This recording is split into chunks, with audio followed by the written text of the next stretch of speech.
General Dempsey, you in one of your criteria for determining what we might do militarily, you say you have to ask the question whether the action is worth the cost and is consistent with law.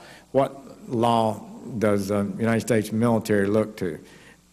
Yeah, if I could, since I'd like to address both because they are related. So cost, resources, risk incurred elsewhere by the use of force one other place. So, you know, it's a zero-sum game. We take them from someplace else, we use them for how long, and that's the kind of issue of cost. Is it, and of course in blood and treasure.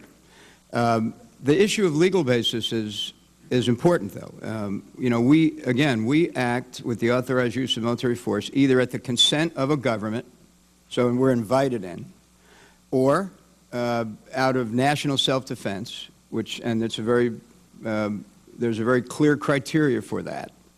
And then the last one is with some kind of international legal basis, an UNSCR. Wait a minute. Let's talk about an international legal basis. You answer under the Constitution to the United States government, do you not? And you don't need any international support before you would carry out a military operation authorized by the commander-in-chief. No, of course not. That's the second one I mentioned. I just want to know that because there's a lot of references in here to international matters before we make a decision.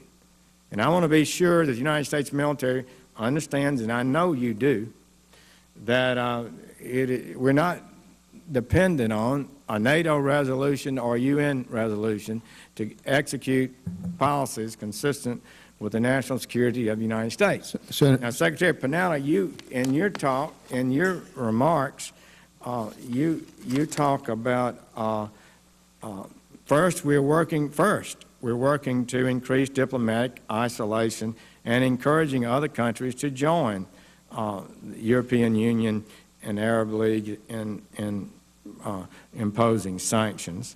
And then you note that China and Russia have repeatedly blocked the UN Security Council from taking action. Are you saying, and is the President taking the position, he would not act if it was in our interest to do so if the UN Security Council did not agree? When it comes to the kind of military action where we want to build a coalition and work with our international partners, then obviously we would like to have some kind of legal basis on which to do it, as we did in Libya. Now, some sort of legal basis. We worried about international legal basis, but nobody worried about the fundamental constitutional legal basis that this Congress has over war.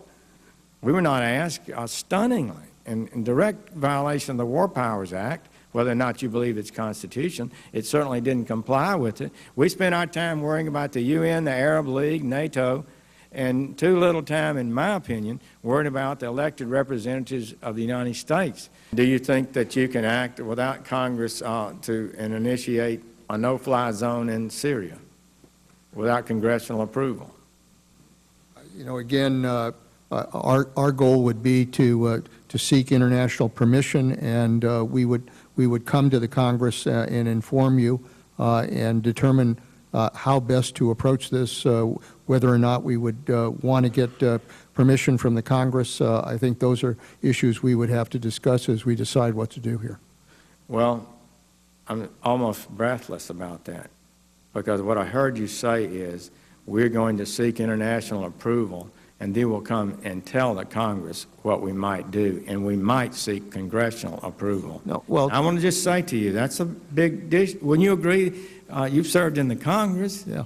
Wouldn't you agree that that's would be pretty breathtaking to the average American? So would you like to clarify that? But I've also served with Republican presidents and Democratic presidents who has always reserved the right to defend this country if necessary. But before we do this, you would seek permission of the international authorities. If we're working with an international coalition and we're working with NATO, we would want to be able to get appropriate permissions in order to be able to do that. That's something that all of these countries would want to have some kind of legal basis on which to act. What legal basis are you looking for? What entity? Well, obviously, if NATO made the decision to go in, that would be one. If we developed an international coalition beyond NATO, then obviously some kind of UN security resolution would be the basis for that. Coalition of, so you're saying NATO would give you a legal basis, and an ad hoc coalition of nations would provide a legal basis? If we were able to put together a coalition and were able to move together, then obviously we would seek whatever legal basis we would need in order to make that justified. I mean, we can't just pull them all together in a combat operation without getting the legal basis on which to act. Who are you asking for the legal basis from? If it's obviously, if the UN passed a security resolution as it did in Libya, we would do that. If NATO came together as we did in Bosnia, we would rely on that. So, we have options here if we want to build the kind of international approach to dealing with the situation. Well, I'm for having an international support, but I'm really baffled by the idea that somehow an international assembly provides a legal basis for the United States military to be deployed in combat. I don't believe it's close to being correct. They can provide no legal authority. The only legal authority that's required to deploy the United States military is the Congress and the President and the law and the Constitution. Let me just for the record be clear again, Senator, so there's no misunderstanding. When it comes to the national defense of this country, the President of the United States has the authority under the Constitution to act to defend this country, and we will. If it comes to an operation where we're trying to build a coalition of nations to work together to go in and operate as we did in Libya or Bosnia, for that matter, Afghanistan, we want to do it with permissions either by NATO or by the international community.